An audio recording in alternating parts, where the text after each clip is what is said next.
দেবতাদের কাছে দেবীর কাছে যাই, কিছু কলা, কিছু ফল, কিছু চাল, কিছু নারকেল লাডু এইসব দিয়ে আমরা কামনাবশ হয়ে কত কিছু জিনিস চেয়ে নিয়ে আসি। দেবতাগণ তারা কোনো সময় আমার শুদ্ধ পূজার দ্বারা কিছু দেন, আর কোন সময় অসন্তুষ্ট হলে আমার সবকিছু কেড়ে নেন। কিন্তু কৃষ্ণ তিনি কি করেন? তিনি এই পার্থিব বস্তু কোনোদিন দেন না।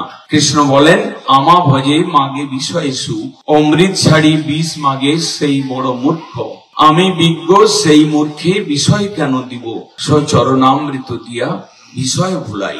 এই জন্যই কৃষ্ণ ভজন শ্রেষ্ঠ, যে তিনি দুঃখ দিয়ে হলেও আমাকে অপ্রাকৃত বস্তু নিত্য আনন্দের আস্বাদন করান।